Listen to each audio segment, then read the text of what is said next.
tricky. Digging is not my thing, as you can see. It feels really hard at first.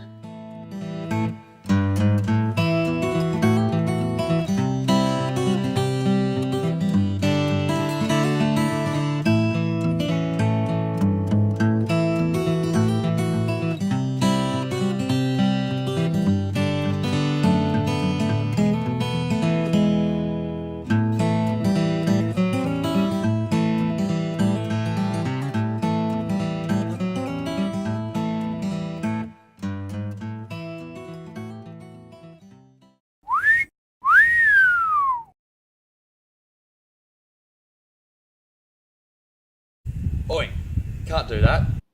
What, mate?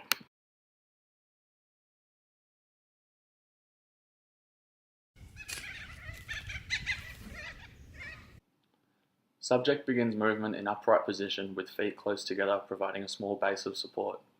Lead hand is in a supinated position and too close to the top of the spade, creating a larger load moment arm, requiring greater force output to move the load. Lead elbow is flexed with the lead shoulder internally rotated and horizontally adducted. Trailing shoulder is extended, trailing elbow flexed, and trailing hand is supinated.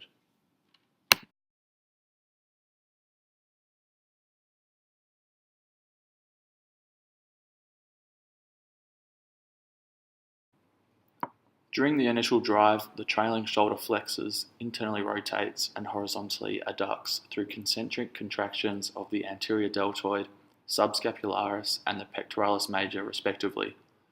Lead shoulder externally rotates and flexes via concentric contractions of the infraspinatus, teres minor, and anterior deltoid.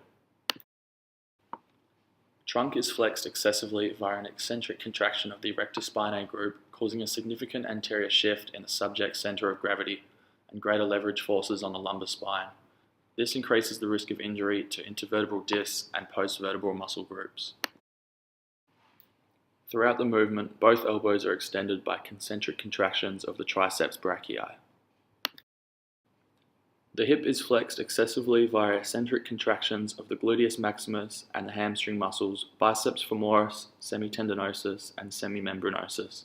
This increases the risk of soft tissue injury to these muscle groups and contributes to an anterior shift in the subject's center of gravity. Minimal flexion at the knees leads to increased tension on the hamstring group. The point of load extends far anteriorly from the subject's center of gravity and base of support and remains in this position throughout the entire phase, magnifying the force of the load. This stage of the movement poses great risk of injury as the magnified load is applied to maximally lengthened muscles at the initiation of concentric contractions. Trunk begins to extend from flexed position via concentric contractions of the erector spinae.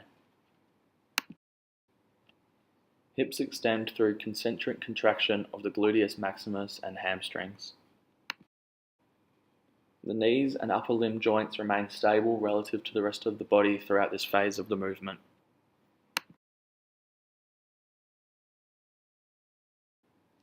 Subject's feet remain static through this entire phase of movement as the subject simultaneously extends and rotates to the left at the lumbar region.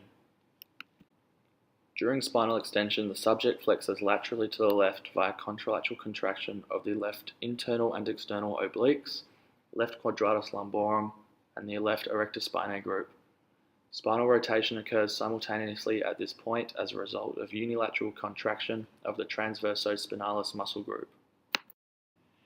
As the subject rotates, the lead arm horizontally abducts and externally rotates as the forearm supinates. The trailing arm horizontally adducts, internally rotates as the forearm pronates.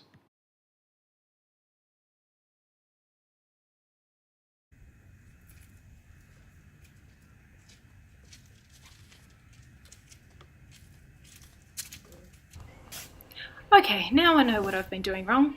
Let's try that again. Wow, you look great. Ah, thanks.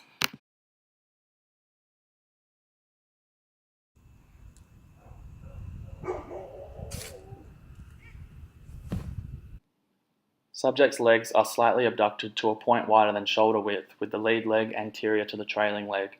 This improves balance as it allows for a greater base of support. The lead hand is much closer to the blade of the shovel to increase the moment arm from the trailing hand, allowing more force to be applied through leverage.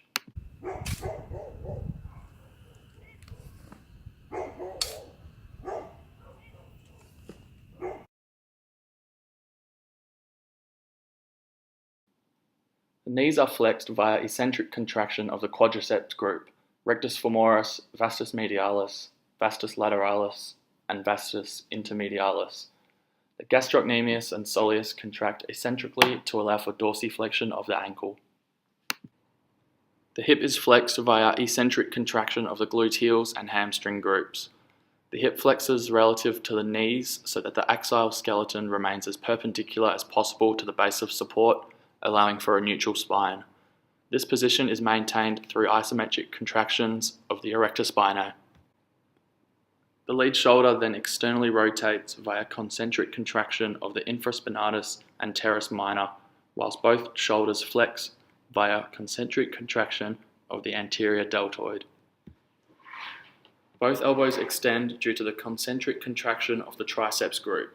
The lead hand grips the shovel in a supinated position while the right hand holds the shovel at the handle in a partially pronated position.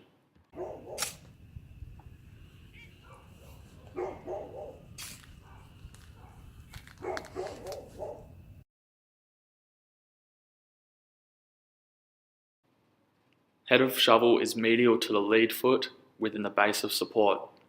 Both ankles are plantar flexed due to the gastrocnemius and soleus contracting concentrically. Both knees extended via concentric contraction of the quadriceps muscles.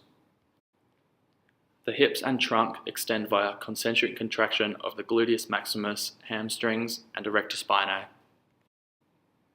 Left and right arms extend at the shoulder joint due to the anterior deltoid concentrically contracting, whilst the elbows maintain their partially flexed state due to the isometric contractions of the bicep group on the left arm and the tricep group on the right arm.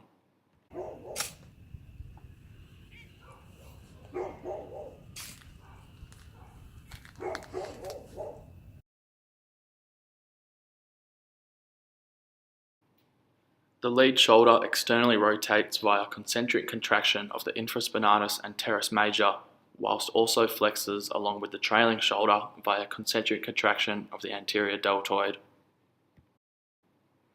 Both elbows extend via concentric contraction of the triceps group.